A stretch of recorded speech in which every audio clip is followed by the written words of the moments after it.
Shabbat Shalom. Last month, I spent a Shabbat morning in Pittsburgh's Beth Shalom Synagogue, the community in which my wife grew up. Having married a daughter of Pittsburgh, the fact that I was there unto itself is not remarkable. My in-laws live there, and given my desire to stay married, I go to Pittsburgh at least a couple times a year. What made this trip different was the reason that we were there was that we were on a stopover on our way to Ann Arbor. This would be the first of 2 August college drop-offs, the final 2 drop-offs of our 4 kids. Pittsburgh is about halfway between New York and Ann Arbor, so we drove to Pittsburgh on the Friday, planned to spend Shabbat with family, and then move my daughter into her dorm the next day. Waking up that Shabbat morning in Squirrel Hill, as a Jew is wont to do, I decided to walk to synagogue. For me, it was a deeply moving Shabbat service, not just because of the warmth of the community and its rabbi.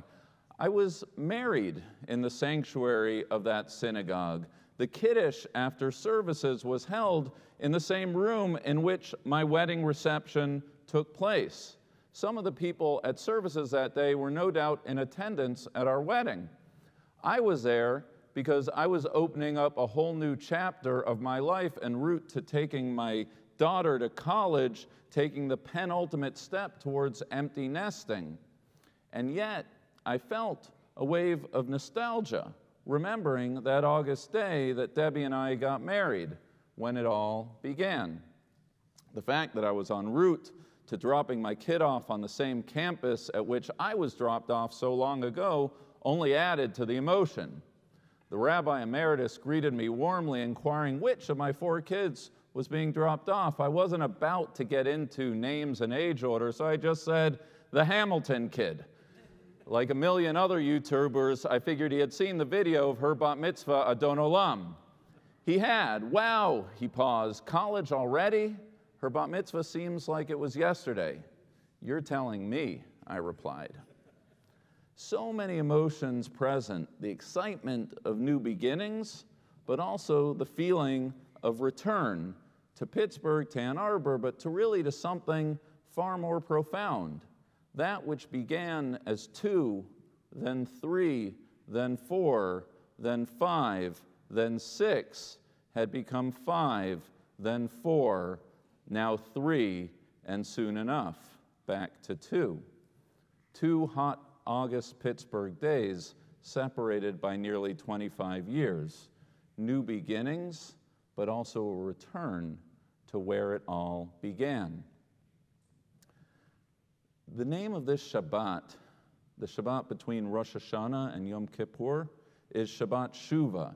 Its comes from the very first verse of the Haftorah, its meaning the Sabbath of return. On the one hand, we've just celebrated the new year, Rosh Hashanah. This time of year is all about new horizons and possibilities that lie ahead, the hopeful promise that our past not determine our future. And yet, as indicated by its name, today is also about return, the importance of the Hebrew word for repentance, teshuvah, it's shuv, to return. We return to community and to tradition, but it's more than just nostalgia. Our prayers, our rituals, our recipes are the vehicles to facilitate a profound spiritual return. On this Shabbat, we seek to return to our better selves, our higher selves, the people who perhaps we once were, but are, for some reason, no longer. So here's my question. Is today about renewal, or is it about return? Are we opening up a new chapter, or are we retrieving our past selves? As I sat in my Pittsburgh pew a month ago, so too all of us here today. One way to frame the question comes by way of Greek philosophy, Plutarch's thought experiment regarding the ship of Theseus. According to legend, Theseus, the mythical founding king of Athens, had a ship, 30-oar ship. How was the ship preserved over time? Over time, the legend says, old planks were removed one by one, replaced each time with a newer, stronger plank in its place. The question becomes, at what point, if ever, does a ship become a new ship? If every plank is a new plank, is it a return to the original, or is it the creation of something entirely new? Philosophers have long understood that the Theseus thought experiment is not just talking about ships, but about people. We use this time of year to conduct an audit of the soul, in Hebrew, a cheshbon hanefesh. We hopefully replace our bad habits one by one with sturdier ones. We are, on the one hand, totally new creations. We have, on the other hand, returned to our original condition. It's a useful image, a bit radical in its implication, but it doesn't really help answer the question at hand. Is today about renewal or about return? As Jews, a more homegrown image that comes to mind is the Garden of Eden. Now, we may not believe in the concept of original sin as our Christian brothers and sisters do, but the story remains a prism by which we understand the human condition.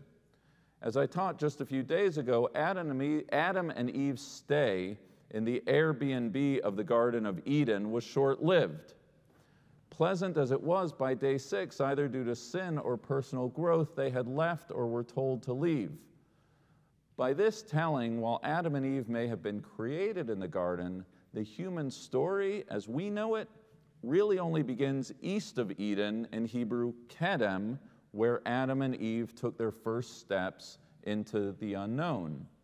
Whatever that state of grace, innocence, or naivete of the secret garden may have been, it was a state of being that neither could be nor should be accessed again.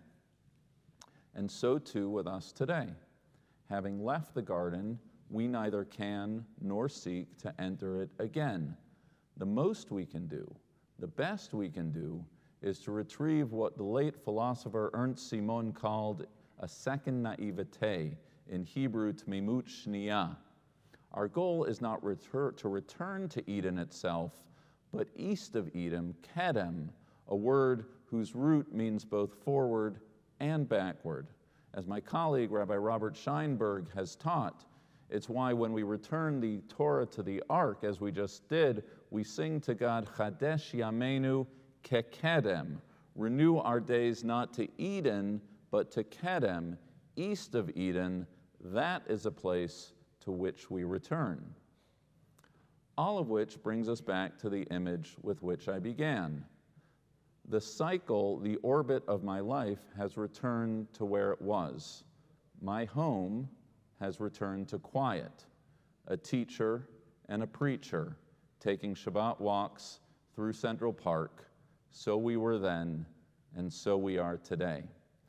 I am well aware of the blessings of my life. I can think of far worse things than a return to how it all began. And yet, in all that is familiar, it is in the differences, not the similarities, where I find wisdom, growth, and joy. The passage of time and the photographs of those 4 kids on the wall, of course. But I'm also grateful for the lessons along the way, the mistakes from which I have learned, and most of all, the mistakes for which I've been forgiven. I can remember Eden, but I have no desire to return there. I'm excited to be on the outside. I'm excited for what lies ahead. And so too each of us on this Shabbat teshuvah. We cannot turn back the clock. The choice to go back to Eden is not ours to make. But even if we could, I don't think that's the goal. It's why our sages taught that more righteous than the one who is altogether righteous is the one who errs but performs teshuvah, repentance. There are bruises we have inflicted on others and bruises that have been inflicted on us along the way. It hasn't all been pleasant. We certainly didn't ask for it, but it's made us who we are. Eden is inaccessible, but it still inspires. It reminds us of the people we once were, the people we aspire yet to be. There are apologies to be asked for and forgiveness to be granted. Hopefully, the arc of our moral behavior will bend in the right direction. Hopefully, we will prove ourselves worthy of forgiveness from our loved ones. Teshuvah, wrote Rabbi Kalonymus Kalman Shapiro, the Rebbe of the Warsaw Ghetto, is not a simple return.